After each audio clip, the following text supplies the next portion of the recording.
Ça fait pratiquement, et même tout à fait exactement, presque jour pour jour, 28 ans que je suis évêque. Et donc j'ai passé 18 ans ici. Enfin, 17 ans, mais ça, je suis arrivé en 2000, il ne faut pas exagérer, 17 ans. Alors,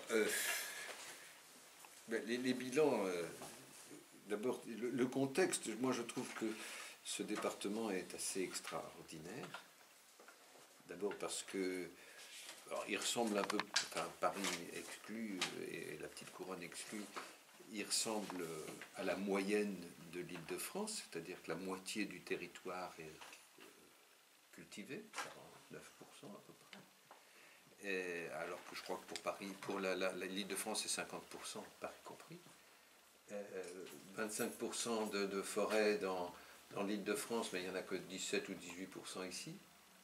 Donc un territoire très très varié, parce que dès qu'on pense diocèse, généralement on pense à la partie urbaine, mais la partie rurale est très importante. Et un département plein d'innovations. Le Génopole en est un exemple, le plateau de Saclay en est un autre exemple, mais aussi toutes les puissances de calcul, tout ce qui se passe. Enfin, il y a toujours des innovations. J'ai passé mon temps à visiter des choses extraordinaires.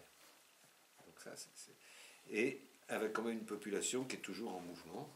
Je crois qu'il y a à peu près 300 000 personnes qui partent tous les jours travailler ailleurs. Et c'est presque une partie non négligeable, c'est une minorité, mais une très importante de la population active. Et puis des gens qui circulent, qui circulent. Quand je suis arrivé, alors je n'ai pas de chiffre aujourd'hui, mais on disait que la moitié de la population changeait d'adresse tous les 7 ans. Alors un bilan pratiquement ecclésial. Ce bilan ecclésial, il est au fond une église vivante qui a changé un peu d'aspect. En 17 ans, je n'y suis pour pas grand-chose. Si vous voulez, il y a une église qui est de plus en plus ouverte à des personnes venant d'Afrique, en gros, subsaharienne. Et j'allais dire que petit à petit, ici, à Évry, par exemple, la cathédrale s'est noircie, si j'ose ainsi m'exprimer, avec des personnes qui ont mis du temps, mais qui, petit à petit, ont pris des responsabilités dans l'Église. Alors ça, c'est une première chose qui est évidente, avec évidemment une souffrance d'un certain nombre de gens, parce que l'Église ne ressemble plus exactement à ce qu'ils attendaient. Alors, quelle que soit l'ethnie d'origine, que ce soit des Gaulois ou même des Essoniens, on pourrait dire qu'il y a à peu près 4 types de chrétiens ici, pour faire très, très bref et une sociologie de trottoir. Vous avez une religion populaire importante, principalement avec des migrants, mais pas que. Vous avez une religion, disons, d'identité, principalement avec des personnes d'origine européenne et même françaises, qui quelquefois demandent à l'Église beaucoup de choses pour maintenir la tradition, mais qui en même temps, eux-mêmes ne sont pas des croyants forcément très, très attentifs. Il y en a qui le sont, mais pas tous. Vous avez des gens qui sont, alors c'est dans la classe moyenne, si vous voulez, qui sont à la fois, enfin, qui ont changé de conception de l'Église. Si vous voulez, pour beaucoup, l'Église était une institution. On était chrétien parce qu'on était né dedans, parce qu'on évoluait là-dedans, qu'on acceptait l'Église comme elle était, on en prenait, on en laissait, mais on était des chrétiens. Et ça, c'était ce que j'appelle institutionnel. Maintenant, il y a toute une classe moyenne pour qui l'Église est une société, on appartient à un moment, on n'appartient pas à un autre moment, on va, on vient, et on en prend, on en laisse, et puis ben, on picore un peu dans le yoga, le développement personnel, la danse rythmique, je ne sais pas quoi. Et puis, en fait, vous avez un certain nombre de gens qui sont des chrétiens de foi profonde. Là, nous avons cette année confirmé à peu près 400 adultes. Et je veux dire que ces gens qui représentent profondément une foi dans le monde moderne, qui, bien sûr, ils ont leurs sentiments, mais c'est vraiment lié au Christ vivant, et c'est des gens qui, de manière très, très profonde, essaient de comprendre le pape François et sont en phase avec lui. Quel est votre meilleur souvenir? Mon meilleur souvenir, j'allais dire, c'est de vous rencontrer.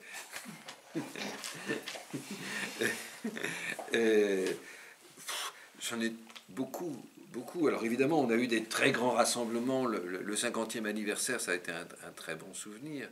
Mais vous savez, partir avec les jeunes en Pologne pour les dernières JMJ ou à Rio pour les celles d'avant, etc. C'était des moments passionnants. Mais j'ai quelquefois une rencontre avec... je vois par exemple...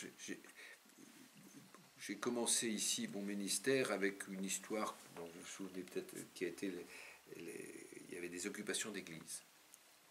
Alors ça a été une opération difficile parce que il y avait des chrétiens qui étaient pour, des chrétiens qui étaient contre, il y avait des voisins qui menaçaient le fusil, parce que quand vous avez 500 personnes et pas de toilette, c'est pas commode, etc. Donc, ma joie, c'est de rencontrer des gens qui étaient sans papier dans ces églises, et de continuer à les rencontrer. Alors, il n'y a pas beaucoup. Sur 500, j'en rencontre 4, quoi. 4 familles. Mais je vais chez eux et je suis reçu.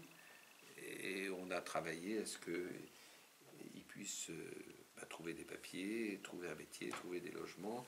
Alors, ils ont fait beaucoup eux-mêmes, mais enfin, on leur a donné un petit coup de main. Et ça, c'est aussi une joie quand vous voyez un gamin qui vivait dans 15 mètres carrés avec des rats, avec ses parents et des rats, et qui aujourd'hui vit dans un HLM normal, c'est une joie. Et le pire? Le pire, c'est les comptes.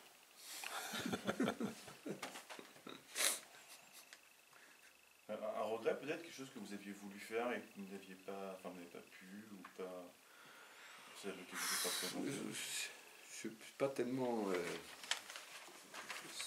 je veux dire qu'il y a des tas de choses qu'on veut faire, et puis des tas de choses, vous savez, en espagnol, l'engagement se dit compromiso.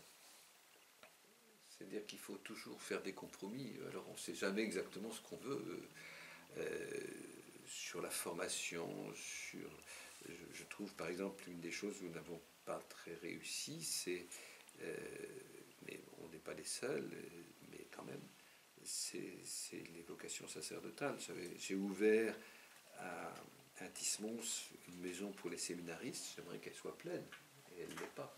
J'avais fait des propositions de service, on me dit un évêque c'est plutôt embarrassant, donc c'était gentiment dit qu'on ne voulait pas de moi. Donc, alors ce que je sais, c'est que je vais prêcher quelques retraites, parce que ça, elles sont fixées. Je vais passer un mois en Nouvelle-Calédonie et dans le Pacifique pour prêcher 3 retraites en janvier. Je travaille un peu, enfin j'ai quelques pistes, mais là, bon, c'est un peu tôt. On a refusé vos services carrément. On a refusé vos services. Oui, mais parce que je le comprends d'ailleurs. Vous savez, dans une organisation d'église, un évêque, dans une paroisse, ça peut se faire. Mais, bon, là, je vais être dans une paroisse parisienne en attendant. Là, c'est facile parce qu'on célèbre la messe, etc. Mais avoir, par exemple, moi j'aurais souhaité travailler dans un séminaire, Mais dans un séminaire, un évêque, c'est embarrassant. Parce qu'il y a un évêque du lieu, c'est pas, faut pas interférer. Je comprends tout à fait qu'on me dit, ben non, voilà. Parce que, quand j'ai été nommé ici, j'ai pas été nommé ici, j'ai été nommé aux armées. Et 2 mois avant, j'avais été nommé dans un séminaire africain. Donc j'ai dit, et puis donc je n'y ai jamais été, puisque j'ai été nommé évêque entre-temps, j'ai dit, je vais continuer. Je vais reprendre le fil, mais ça n'a pas marché. Du coup, ça m'a pris du temps de recevoir les refus et de les comprendre. Donc, je ne sais pas très bien, voilà. Mais ça ne m'affole pas. En principe, à 75 ans, on est en retraite. Mais ce principe est mis en œuvre. Il faut donner sa démission. Et la mise en retraite, c'est l'acceptation par le pape, au service du pape, de cette démission. Donc moi, j'ai donné ma démission il y a pratiquement presque un an, non, à peu près il y a longtemps. Oui, j'ai dû la donner en... Je ne sais plus, ça fait 10 mois, oui. Même à peu près à cette époque-ci de l'année. En disant, bon, voilà, quand vous voulez. Et du reste, moi, je pensais partir un peu plus tôt. À ce moment-là, quand la démission a été donnée, au moment où le nonce, le représentant du pape, le juge bon, il ouvre le dossier. Et là, il consulte les évêques, dont l'évêque qui part. Alors, il consulte sur l'évêque qui part, et il a surtout consulté sur le diocèse. Et puis, il m'a consulté comme les autres, alors comme tout à fait les autres, sur les noms de... Et donc j'ai été consulté, et tous les évêques de l'Île-de-France ont été consultés pour tout ça. Alors après, le nonce fait ce qu'on appelle une terna, en langage hippique on appelle ça un tiercé. Il fait 3 noms, et il les met dans l'ordre, dans un ordre, qui envoie ça à une commission de cardinaux. Il fait des dossiers là-dessus, sur chacun. Et puis avec le dossier sur le diocèse. Et la commission de cardinaux choisit et propose au pape un nom. Et le pape signe. Sauf dans 2 cas, où c'est un siège cardinalice, et donc là, le cabinet du pape reprend la question, avec les dossiers, mais reprend la question. Par exemple, à Paris, puisque c'est en train de se passer, il est certain que le nonce a fait la même chose, que les cardinaux, je ne sais pas s'ils sont prononcés, mais se prononceront ou se sont prononcés pour un nom, mais le cabinet, comme c'est quelqu'un qui sera forcément un rôle tout à fait spécial, le cabinet du pape va reprendre ça. Je dis cabinet, ça s'appelle la secrétaire des papes. Et puis, dans un autre cas, c'est quand il y a une question politique. Alors, il y a en France trois endroits où il peut y avoir des questions politiques. Les armées, parce que là, c'est voilà. L'Alsace-Lorraine, parce que là, il y a le concordat. Et puis, il y a, par exemple, on peut imaginer, c'est pas une imagination complètement fortuite, que quand on nomme quelqu'un de Corse, on fait attention, et ça c'est au fond le ministère des Affaires étrangères de Rome qui fait attention à ce que, par exemple, on ne nomme pas quelqu'un d'une des grandes familles corse, parce que ça pourrait avoir une influence politique, ça pourrait avoir un sens politique qu'on ne veut pas donner. Donc, dès qu'il y a un lieu où il y a une sensibilité politique, ça passe aussi par les affaires étrangères du Vatican.